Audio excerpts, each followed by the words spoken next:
Was July 22nd second shortest day of 2025? Why is Earth spinning faster? Should you be worried? On July 22nd, Earth is expected to spin a little faster than usual, skipping 1.34 milliseconds of the usual 24-hour day. This will make it the second shortest day of the year so far. July 10 was the shortest day of the year so far, lasting 1.36 milliseconds less than 24 hours, according to data from the International Earth Rotation and Reference Systems Service and the U.S. Naval Observatory, compiled by TimingDate.com. August 5 is predicted to be 1.25 milliseconds shorter than 24 hours. Nanan, the length of a day is the time it takes for the planet to complete one full rotation on its axis, 24 hours or 86,400 seconds on average.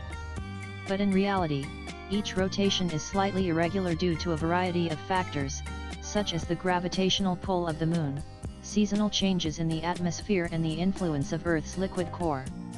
As a result, a full rotation usually takes slightly less or slightly more than 86,400 seconds, a discrepancy of just milliseconds that doesn't have any obvious effect on everyday life. Nanan, these discrepancies can, in the long run, affect computers, satellites, and telecommunications, which is why even the smallest time deviations are tracked using atomic clocks, which were introduced in 1955.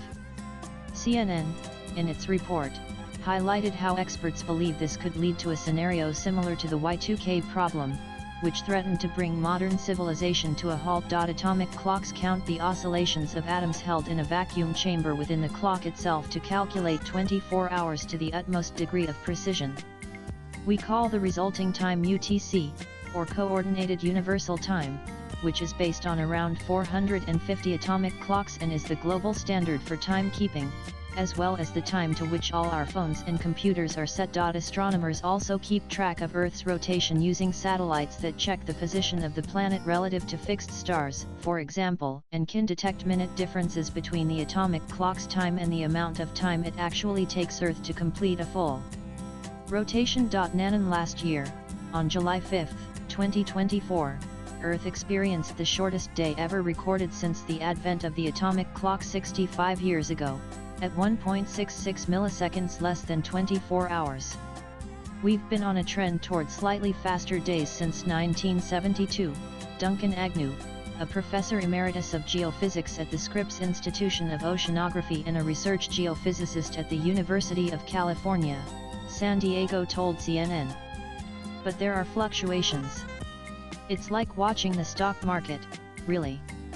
There are long-term trends, and then there are peaks and falls. In 1972, after decades of rotating relatively slowly, Earth's spin had accumulated such a delay relative to atomic time that the International Earth Rotation and Reference Systems Service mandated the addition of a leap second to the UTC.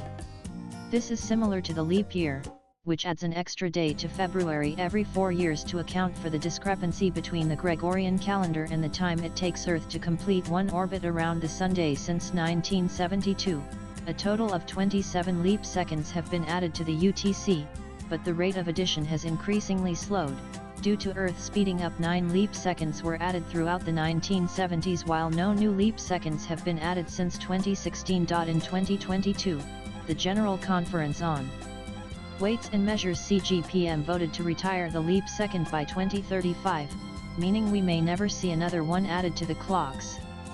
But if Earth keeps spinning faster for several more years, according to Agnew, eventually 1 second might need to be removed from the UTC.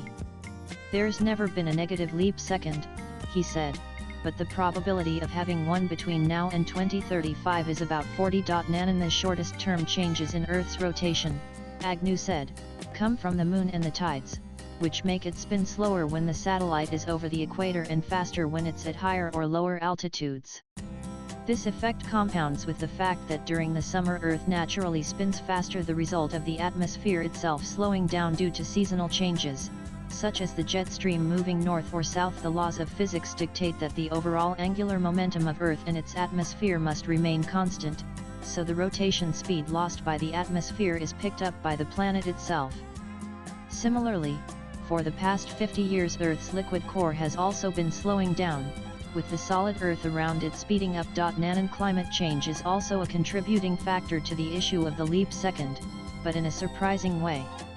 While global warming has had considerable negative impacts on Earth, when it comes to our timekeeping, it has served to counteract the forces that are speeding up Earth's spin.